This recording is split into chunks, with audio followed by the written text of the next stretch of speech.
Olá, excelente tarde para você, que bom ter a sua companhia aqui no Mundo UFG. Olha só, você sabia que o Brasil assinou um tratado, fez um acordo, entre outros países, se comprometendo a não fazer arma nuclear? Pois é, esse tratado foi assinado há 5 anos, o Brasil foi um dos primeiros países que participaram aí e assinar, confirmando então a nossa natureza pacífica, uma característica pacífica que o Brasil preza por continuar levando ao longo dos anos. Bom, a gente vai conversar na verdade agora com o professor da UFG, Carlos Patti, que lançou um livro sobre esse assunto. E vamos receber também o embaixador Sérgio Duarte para conversar sobre isso, o armamento nuclear, a posição do Brasil nos dias atuais e qual que é a nossa história também.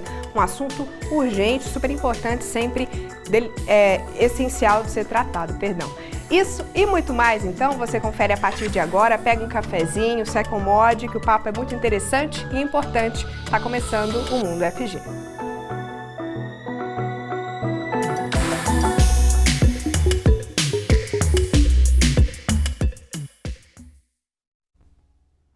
Eu vou começar com a minha autodescrição, pensando no nosso público cego ou de baixa visão, para que as pessoas tenham uma ideia de quem é que está falando aqui no Mundo UFG.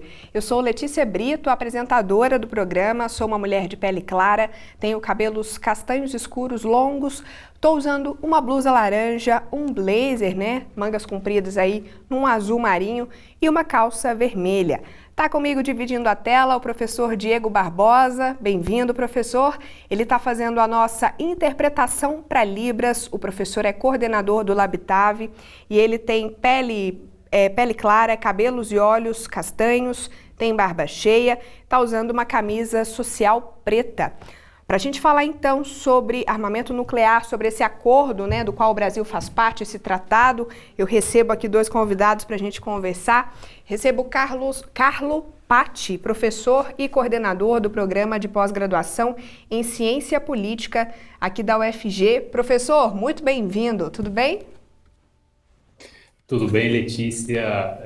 Olá a todas e todos os que estão nos acompanhando. Faço uma breve autodescrição. Eu sou homem de pele clara, estou com óculos, cabelo curto, barba, um blazer azul escuro e uma camisa azul.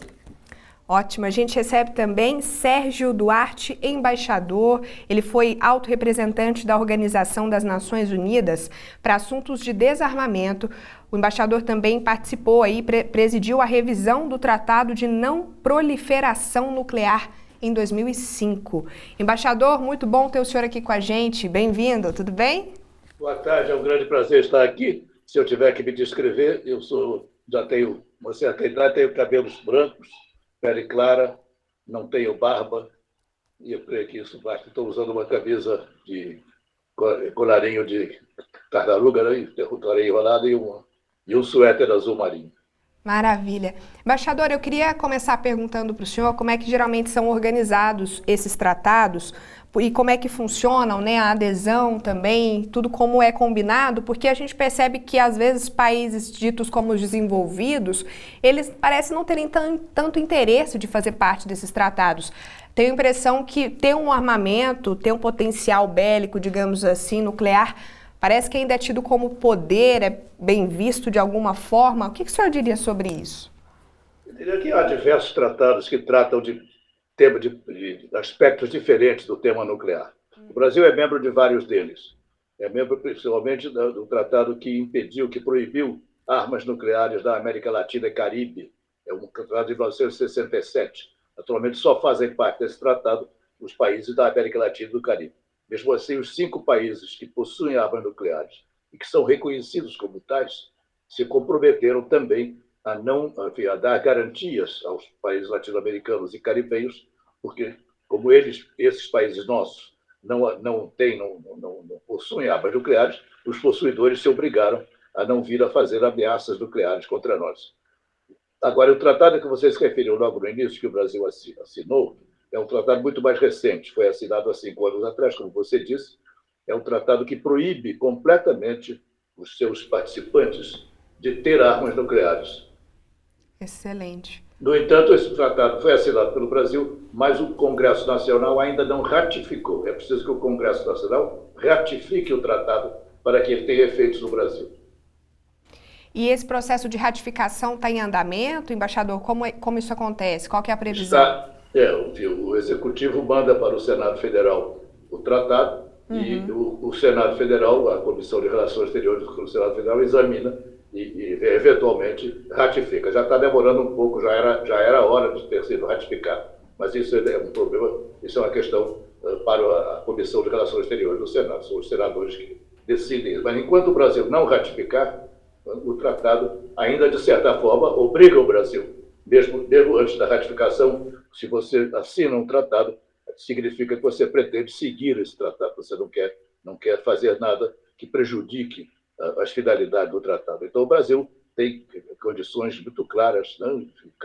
Caracterizou-se como um país que não deseja obter a arma nuclear. Já está na Constituição, está na própria Constituição brasileira, a renúncia às armas nucleares.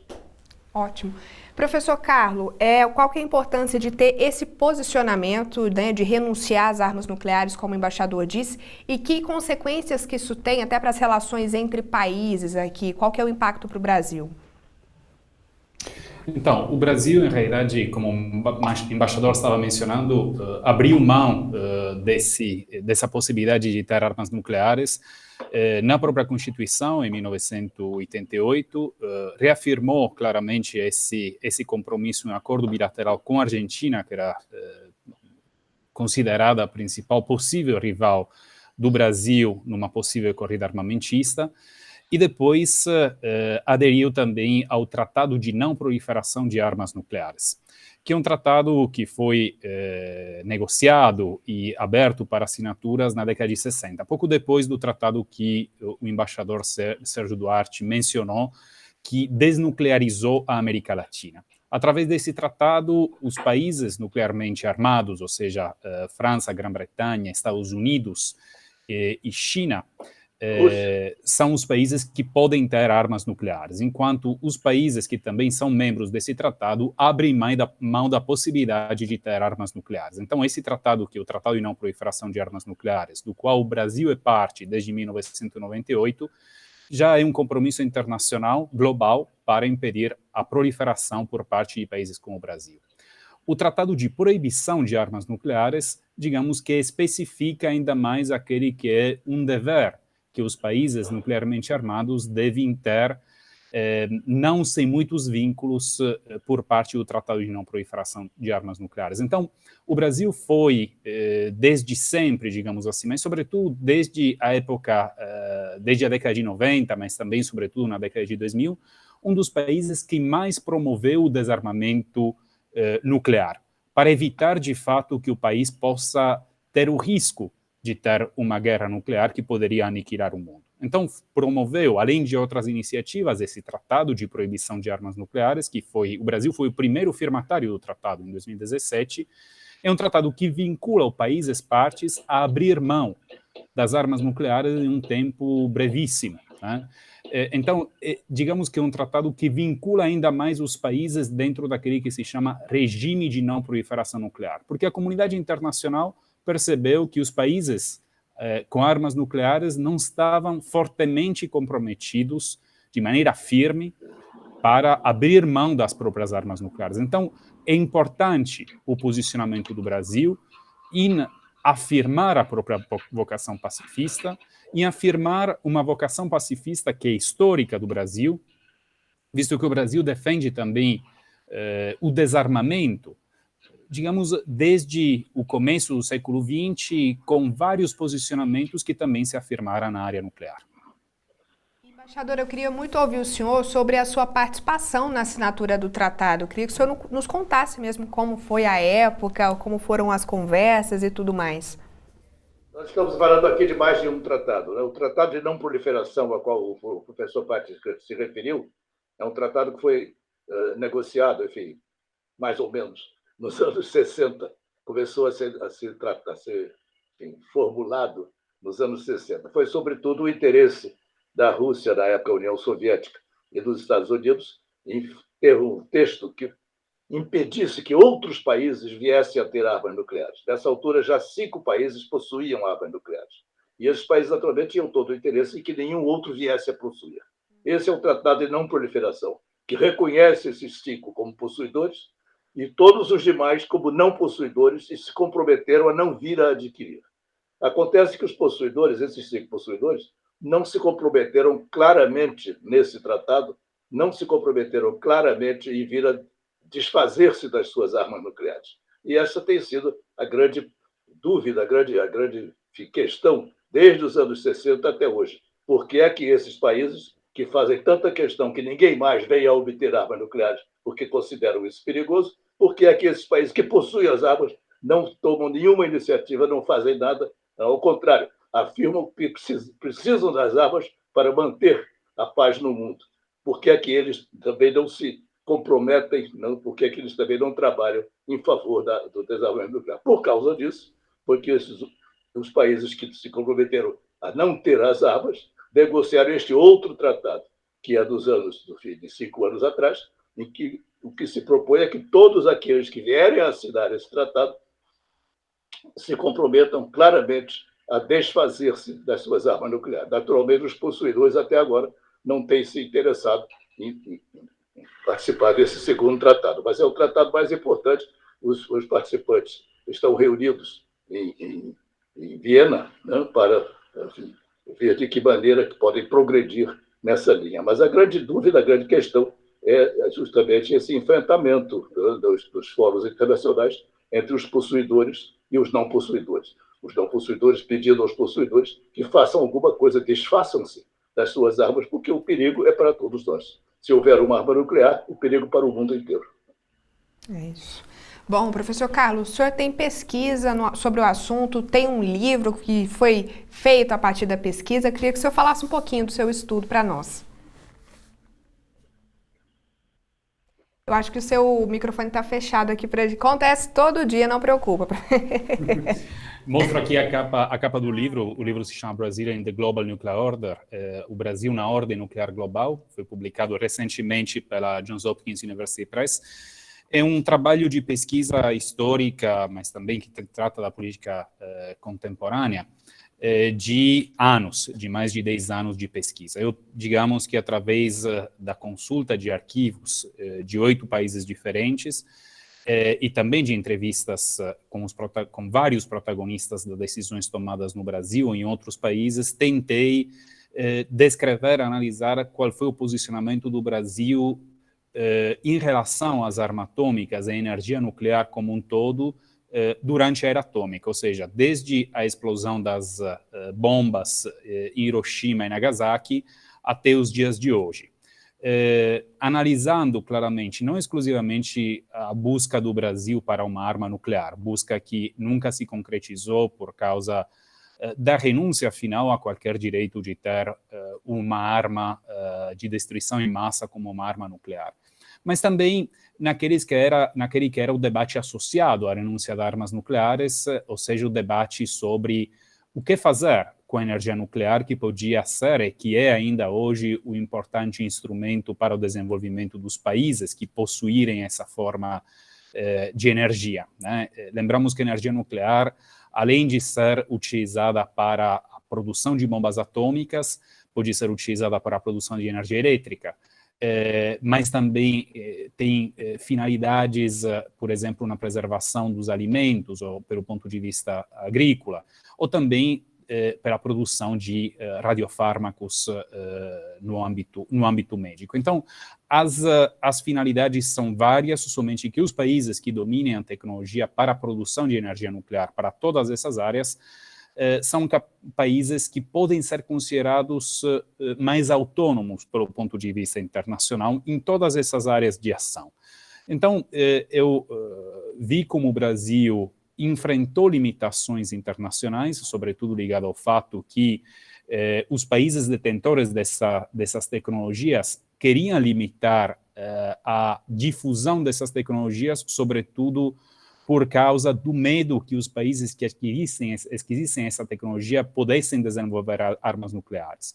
Mas também com o Brasil, através da cooperação internacional e de esforços próprios do Centro de Pesquisa Nacional, conseguiu adquirir tecnologias centrais para o domínio do átomo, né? Então, hoje o Brasil através de esforços nacionais, sobretudo da cooperação entre centros de pesquisa civis e militares, sobretudo da Marinha do Brasil, conseguiu dominar uma fase central da produção de energia como o enriquecimento de urânio, que é útil para produzir o combustível das centrais nucleares em Angra dos Reis, por exemplo, mas também para os reatores de pesquisa existentes no Brasil, e tudo isso feito sob o controle internacional e sob um controle específico argentino-brasileiro. Então, ao longo da minha pesquisa, analisei também como o Brasil se colocou dentro do debate, de fato, sobre o que fazer com as armas nucleares. O Brasil foi um dos países a serem envolvidos, desde o começo, nesse debate sobre o futuro das armas nucleares, quando somente um país tinha armas nucleares, ou seja, os Estados Unidos. Até hoje, o Brasil está envolvido, e ao longo de todo esse período, o Brasil manifestou a própria intenção de promover o desarmamento, apesar do fato que, por um período, defendeu a possibilidade do país ter o direito de desenvolver artefatos nucleares para finalidades pacíficas. Isso coincidiu, sobretudo, mais ou menos com o período do regime militar, entre 1967 até 1990. Então, com a plena redemocratização do país, o Brasil abriu mão completamente daquele que era o direito que defendia de ter explosivos nucleares. Mesmo se defendia a possibilidade de ter explosivos nucleares para finalidades pacíficas. Não existiam essas formas de explosivos que eram utilizados para abrir poços de petróleo, para desviar rios, para abrir golfos, né? Aquelas opções que, em alguns casos, as mesmas superpotências utilizavam, mas que garantiam ao país, em realidade, de ter uma tecnologia útil para ter a bomba atômica. No meu livro, eu demonstrei um pouco como o Brasil hoje é um dos poucos países a dominar, de fato, fases importantes da tecnologia nuclear, do ciclo de produção de tecnologia nuclear, mas como o Brasil decidiu fortemente não ter bombas atômicas e promover o desarmamento e ter uma vocação, de fato, pacifista, apesar de algumas posições, mesmo no Congresso Nacional, na sociedade brasileira, que defendem que o Brasil deveria ter uma bomba atômica para ter maior prestígio internacionalmente. Bom, professor Carlos, embaixador, vou pedir licença para vocês um minutinho, vou chamar o intervalo, mas já volto para a gente continuar a conversa. Você de casa também não sai daí, o intervalo é rápido. Além desse papo, dessa conversa aqui sobre armas nucleares, a gente fala hoje ainda sobre a construção de brinquedos educativos que um projeto aqui da universidade faz. Tem ainda dicas de livros publicados pela editora da UFG, empresa júnior da Faculdade de Medicina, enfim, tem muita coisa, então não sai daí não. Até já.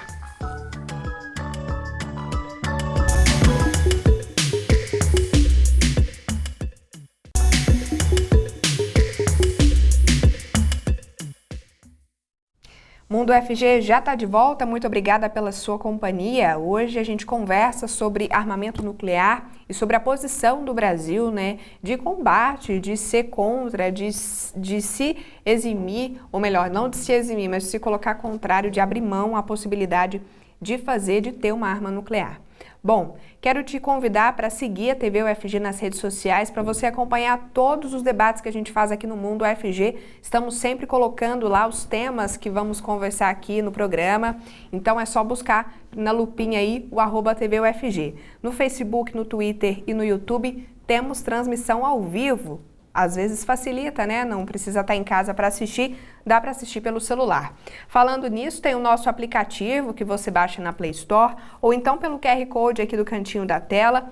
No aplicativo você assiste a programação ao vivo e também pode mandar mensagem pra gente, tá bom? E falando em mensagem, tem o nosso WhatsApp, se você ainda não salvou, o nosso número anota aí, é o 62991811406, tá bom? Bom, continuo aqui então, agradeço muito novamente a presença do professor Carlos Patti, coordenador do programa de pós-graduação em Ciência Política aqui da UFG. A gente recebe também Sérgio Duarte, embaixador, foi alto representante da Organização das Nações Unidas para Assuntos de Desarmamento, presidiu a revisão do Tratado de Não Proliferação Nuclear lá em 2005. Embaixador, eu queria começar esse bloco perguntando para o senhor sobre o Brasil hoje. A gente já comentou aqui da tendência pacifista que o Brasil tem. Ao mesmo tempo, a gente acompanha nos últimos tempos uma aproximação, um gosto aí pelas armas por parte da população, uma tendência bélica, digamos assim. O que o senhor diria? Que momento que estamos? Isso é visto em outros países também? Olha, são duas coisas diferentes. Uma coisa, enfim, a população ter tendência a obter armas próprias, né? Armas leves, né? Armas para tirar ao alvo, até para matar gente. Há países que têm mais predileção por isso. Os Estados Unidos é um dos grandes países que consideram que isso é um direito da população, que isso está até na Constituição americana, o direito de ter armas, de portar armas para se defender individualmente, né, de possíveis ataques. Eu acho isso um erro. Eu acho que quanto mais arma, né, houver das mãos de maior número de pessoas, mais possibilidade há de que elas sejam usadas para o mal, em vez de serem usadas para o bem. Eu acho que a arma em si não é uma coisa ruim. Ruim é a maneira pela qual as pessoas as utilizam. Eu acho que não é uma tendência muito boa, né? Não acho que não é uma coisa que leve a bons resultados. Espalhar, né? Fazer propaganda da posse e do uso de armas. Eu acho que isso tem uma finalidade. Armas é para o exército, para defender o país de possíveis ataques estrangeiros. Armas é para a polícia, né? Para poder exercer a sua missão, sem exageros, sem sair matando gente por aí, né? Mas não, a arma, na minha opinião, não é para ser uma coisa enfim, usada e possuída por todo mundo, por todas as pessoas. Acho que isso é um perigo. Eu não gosto disso, não. E, professor Carlos, o senhor disse no bloco passado sobre a tendência de algumas pessoas, até dentro do Congresso, alguns grupos da sociedade, a defenderem que o Brasil tem arma nuclear para se defender, entre aspas, né, em caso de necessidade. O senhor acha que esse discurso ele tem risco de ganhar força a ponto de se cogitar que o Brasil saia de tratados como os que tem hoje, de resistência à arma nuclear? Não, eu acredito que não. Há uma tendência sempre na política, na sociedade, de ter alguns exponentes, também importantes na política brasileira, por exemplo, de defender essa opção de ter armas nucleares, né? Porque isso daria mais prestígio. Teve declarações não somente agora, ou com esse pedido que teve no Senado para o Brasil sair do Tratado de Não Proliferação e ter a própria bomba atômica, mas teve declarações, por exemplo, recentes também do deputado Eduardo Bolsonaro, teve no passado declarações do mesmo vice-presidente da República, ainda no governo Lula, José Alencar, do erro que o Brasil teria cometido em abrir mão das armas nucleares, assim como vários candidatos mais de cunho nacionalista, né? Mas para um país ter armas nucleares, primeiro precisa de uma ameaça, né? O Brasil está num contexto livre de ameaças, aquela que poderia ser uma real ameaça que podia ser a Argentina, né, como era percebida por muitos, tanto pelo ponto de vista doméstico quanto internacionalmente. Em realidade, não é uma ameaça, é um dos principais países a cooperarem com o Brasil e é protagonista com o Brasil de um processo de integração também na mesma área nuclear. Segundo ponto, para ter armas nucleares, precisaria concentrar muitos recursos econômicos para um programa nuclear de grande porte. Então, na ausência tanto de recursos, um país que atualmente está em crise, em um país que de fato não apresenta grandes ameaças, não vejo como essa proposta possa ganhar força, né?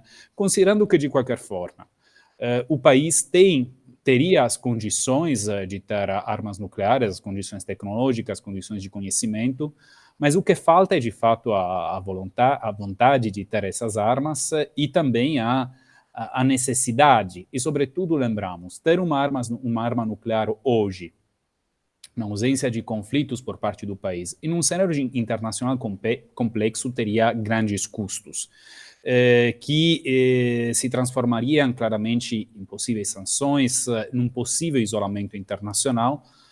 Então, esses são todos fatores que, digamos, levariam o Brasil a não ter a necessidade dessas armas. Quem tem armas é que está fora dos tratados, que não são os países que, pelos tratados internacionais, legalmente poderiam ter essas armas, são países que vivem em profundos conflitos, né? Israel, que tem sempre ameaça, ou tem uma percepção de ameaça forte por parte dos países da região do Oriente Médio, assim como Índia e Paquistão.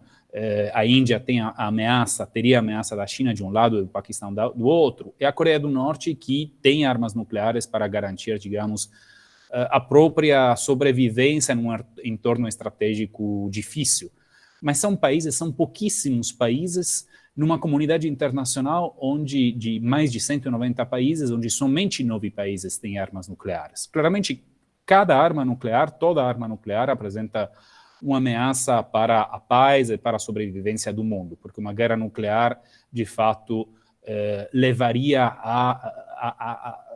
a um cenário apocalíptico, né, para a humanidade. Então, nesse contexto, o Brasil tem ciência daquela que é a vulnerabilidade, as autoridades brasileiras têm ciência daquela que é a vulnerabilidade para o mundo de ter um país com mais armas nucleares. Eu acho que o Brasil entrar nesse clube, neste momento, não traria nenhum tipo de vantagem.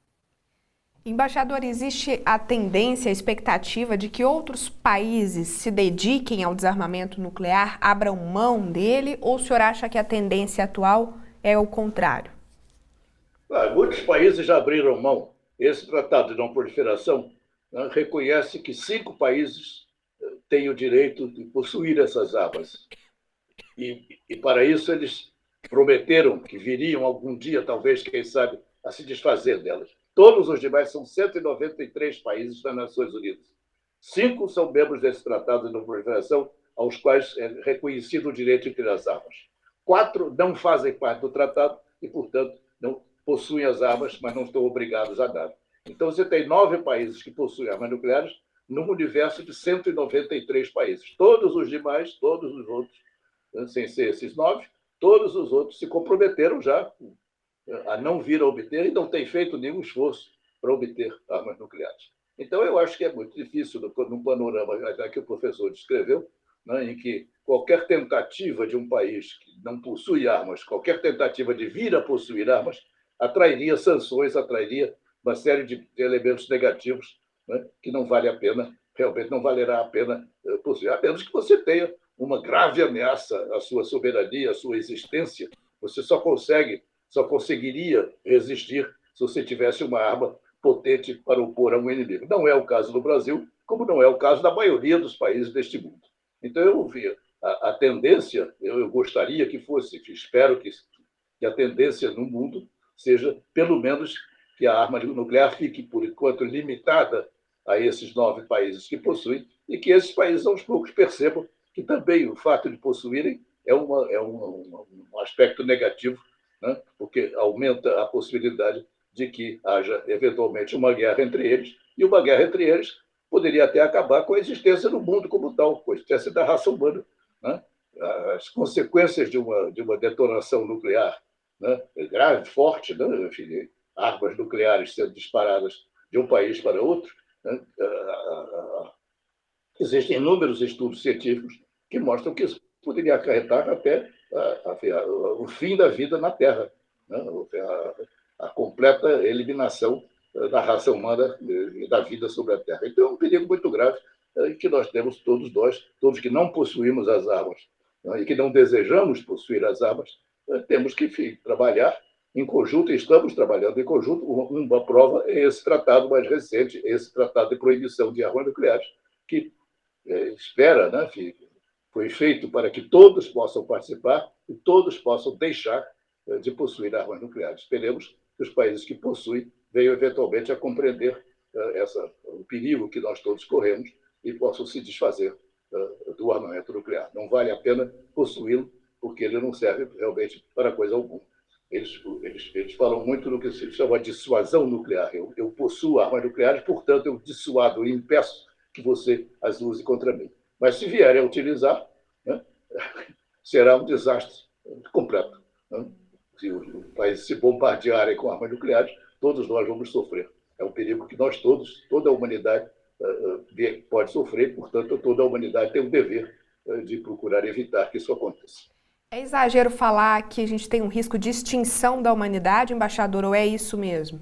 É a extinção da humanidade, a extinção da vida sobre a Terra. As condições de vida sobre a Terra, você imagina, uma radiação nuclear, né, por todo o planeta. Depois tem uma coisa ainda mais grave. Se você tiver uma grande detonação nuclear, né, uma grande troca de armas nucleares, de explosões nucleares entre vários países, o que você pode ocorrer, e isso está cientificamente provado, é uma grande quantidade de poeira na atmosfera. Poeira que vai impedir a luz do Sol de chegar até a Terra. Então vai ser o fenômeno que se chama o inverno nuclear, e que vai impedir a agricultura sobre a Terra, porque a agricultura precisa de sol. Então, se você tiver um inverno nuclear, uma poeira da atmosfera que impede a luz de chegar à Terra, a luz do Sol de chegar à Terra, durante vários anos, não é por poucas horas nem por poucos minutos, durante vários anos, então você não pode cultivar mais coisa alguma. Então, você, se não morrer da radiação nuclear nem da explosão, você morre de fome pouco depois. Cenário apocalíptico mesmo, é muito grave que a gente está conversando. Professor. Bom, professor, a guerra na Ucrânia, de alguma forma, ela interfere nesse debate, que seja para aumentar a urgência? Existe uma preocupação a mais, entre aspas, agora? Com certeza existe essa preocupação, porque de fato um dos atores envolvidos no conflito, o país que agrediu a Ucrânia, é um país que tem armas nucleares, que é a Rússia, que tem armas nucleares herdadas da antiga União Soviética, possui um dos arsenais nucleares maiores do mundo e até agora não teve ameaças claramente de uso de armas nucleares, mas há algumas análises que prevêem que armas nucleares reduzidas poderiam ser utilizadas. Então, estamos num contexto, de qualquer forma, muito perigoso, porque estamos no enfrentamento entre, de um lado, uma superpotência atômica, que está, além de tudo, desenvolvendo novos mísseis nucleares, né? É notícia recente também que o novo míssil hipersônico, o Sarmat, se tornará disponível para uso em pouco tempo.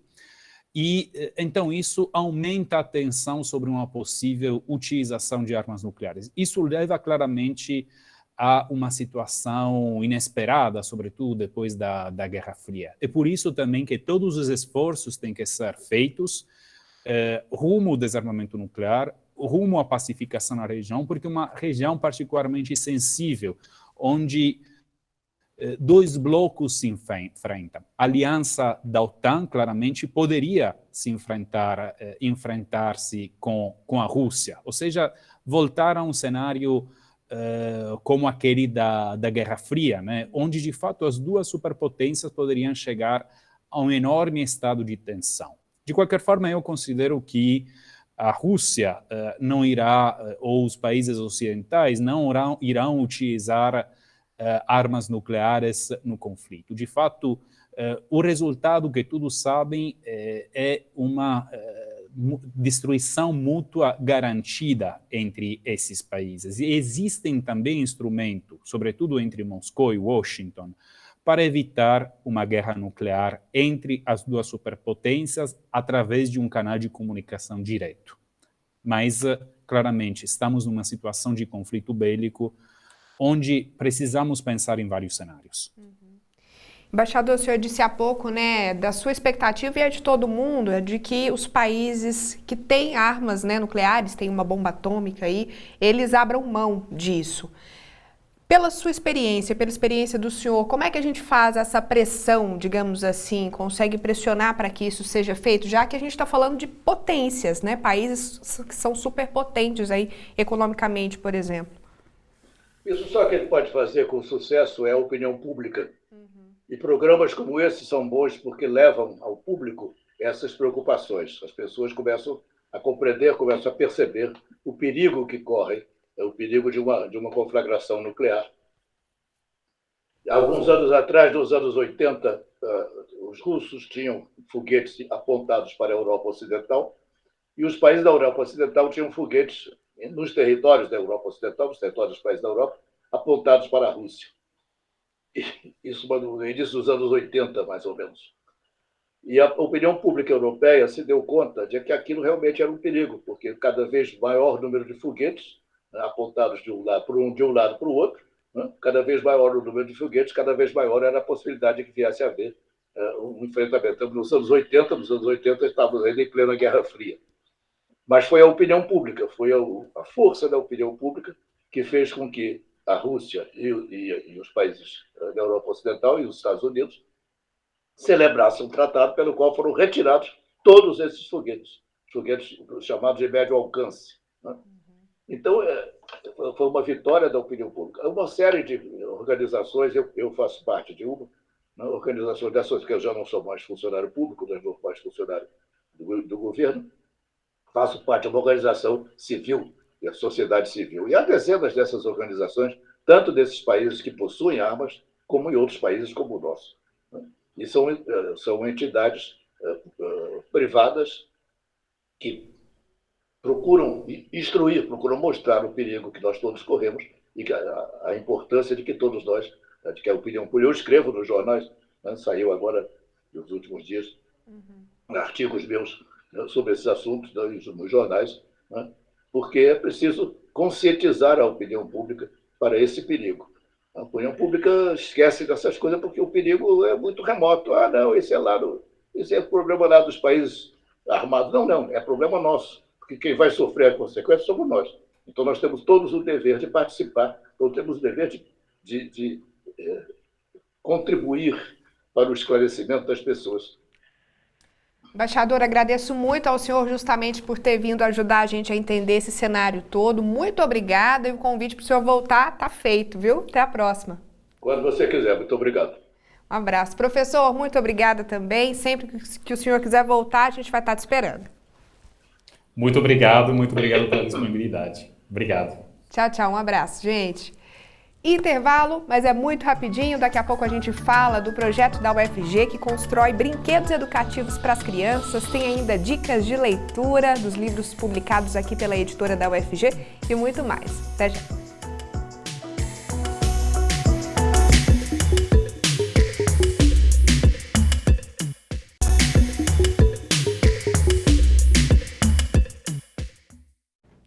Que criança não gosta de brincar, né, gente? Fala a verdade, todas gostam muito, faz muito bem, faz parte da aprendizagem, do desenvolvimento. Então, pegando o gancho aí nesse assunto, eu vou te mostrar agora um projeto aqui da UFG que desenvolve brinquedos educativos para crianças. Rodou. Os Engenheiros da Infância é um projeto de extensão da Escola de Engenharia Elétrica, Mecânica e de Computação. Os idealizadores enxergaram, além do mercado tradicional da engenharia, a possibilidade de oferecer qualidade de estrutura nas redes públicas de ensino infantil e propor o desenvolvimento intelectual das crianças por meio dos brinquedos educativos. O professor Daniel Cunha, coordenador do projeto, fala sobre como funciona a ação. A gente faz uma busca nas escolas, né? E depois que a gente tem uma conversa com as coordenadoras, com as professoras, a gente pega uma demanda que eles têm, às vezes é específica, às vezes é mais genérica, e a gente começa a trabalhar em cima disso, monta um projeto, vê a viabilidade dos materiais, e aí a gente faz a fabricação e faz a entrega para o CEMEI. Os estudantes do curso de graduação de Engenharia Mecânica participam do processo de fabricação dos brinquedos. Esse contato é essencial para exercer a prática laboratorial. A importância maior seria uma proximidade com a prática, né, com a engenharia, e não ficar somente no teórico. Seria também um maior conhecimento na parte de laboratório, de fabricação e o estudo para projetos em si de engenharia. A inicial, mais relacionada com a engenharia, seria com a experiência em si com o trabalho no maquinário. mas ele desenvolve outras áreas que seria mais em questão de administração, em trabalho em equipe, em questão de gestão de tempo também, porque como já é uma faculdade integral, já falta pouco tempo para a gente poder desenvolver outras atividades. Então, isso já mostra como que o mercado de trabalho vai necessitar das nossas habilidades. E é aqui, no Laboratório de Engenharia Mecânica, que os brinquedos são idealizados e projetados. Depois de prontas, as peças são encaminhadas para as creches. Então a gente faz uma busca pelos materiais, às vezes alguns são recicláveis, alguns a gente procura alguma ajuda para poder comprar. E todos eles são fabricados aqui. Então tem um torno, tem uma fresadora, tem a máquina de corte a laser, tem a serra-fita. Então a fabricação mesmo é toda feita dentro do laboratório da universidade. O objetivo da iniciativa é democratizar o acesso a brinquedos que contribuem para o processo educativo infantil. E não são só engenheiros que participam da iniciativa. Além de engenheiros, lá na nossa equipe tem também pessoas da pedagogia, da fisioterapia, então a gente preocupa também, além de fazer simplesmente alguns brinquedos, a gente preocupa também nesses brinquedos ser funcionais. Então, ajudar na mecânica motora das crianças, ajudar no aprendizado então, de cores, formas geométricas. Então, além de fazer o brinquedo para as crianças se divertirem, a gente faz um brinquedo voltado também para a área educacional também. O Centro Municipal de Educação Infantil Cecília Meirelles é um dos locais que recebeu os objetos didáticos. Esses brinquedos que eles trouxeram foram muito bem recebidos pelas nossas crianças. Aguçou a curiosidade do que cada brinquedo fazia. A importância desse tipo de projeto é criar uma parceria entre profissionais de outras áreas com a educação, né? Que nós acreditamos que através do brincar as crianças aguçam a curiosidade, as ideias e aí se tornam pensadores criativos.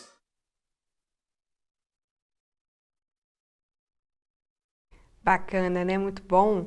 Ó, vamos falar agora da empresa Júnior da Faculdade de Medicina aqui da UFG. Você precisa de consultoria na área de gestão em saúde? A GestMed, empresa júnior da Faculdade de Medicina da UFG, oferece esse e outros serviços, com a missão de incentivar o empreendedorismo na área médica ou atuar na gestão de saúde. Os serviços são gestão de processos, planejamento estratégico, descrição de cargos, registro de marcas, pesquisa de mercado. A GestMed está localizada na Rua 227, no setor leste universitário. Mais informações você encontra no site ejgestmed.com ou no Instagram @gestmed_UFG.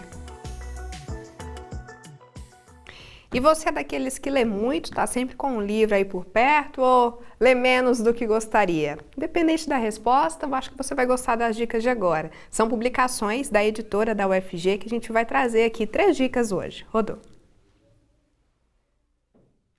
Olá para você que nos acompanha, eu sou a Ana Clema e vou apresentar agora alguns livros bem interessantes publicados pela editora UFG. Começamos com uma indicação muito interessante para quem gosta de literatura nacional, especialmente das obras machadianas. A Voz de Capitu, na crítica ficção, relações entre Dom Casmurro e Capitu, de Rosângela Aparecida Cardoso, é uma espécie de crítica da crítica, ao redor de uma das polêmicas mais famosas do romance. A segunda sugestão é uma publicação que propõe um estudo sobre a crise na concepção de ciência e da própria razão. Da Crise na Razão, a Razão na Crise, de Aliane Machado, é um convite para analisarmos um recorte temporal da história com um olhar científico. Encerro com a obra Eternos Órfãos da Saúde, Medicina, Política e Construção da Lepra em Goiás. Este livro é resultado da tese defendida pela autora Leici Francisca da Silva, que teve como objetivo principal analisar o processo de construção do discurso sobre a lepra em Goiás. Ela analisa os discursos médicos e políticos produzidos entre 1830 e 1962.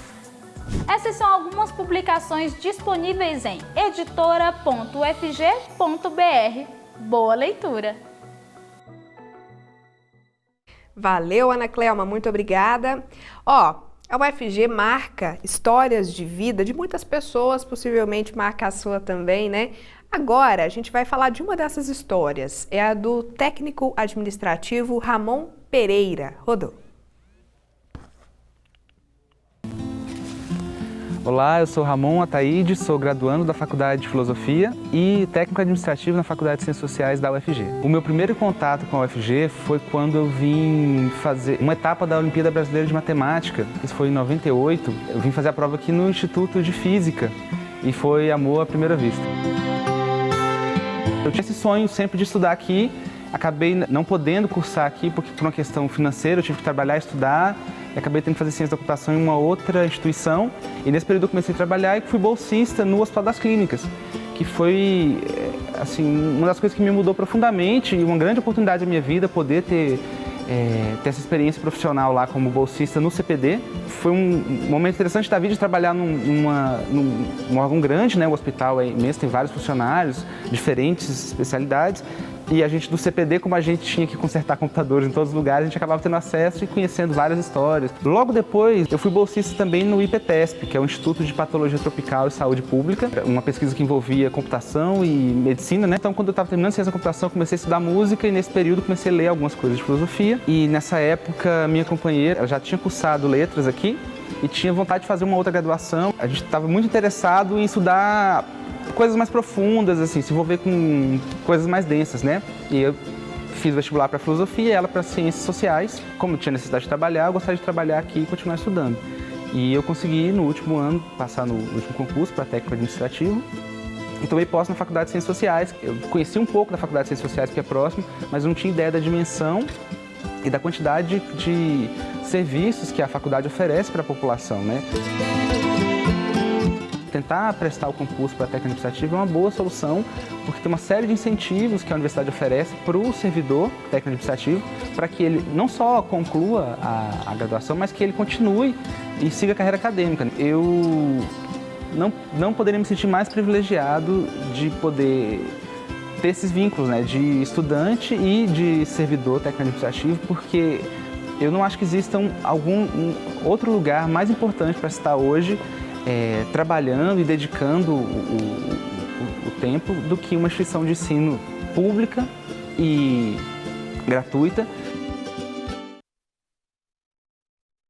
Muito bom, muito obrigada, Ramon.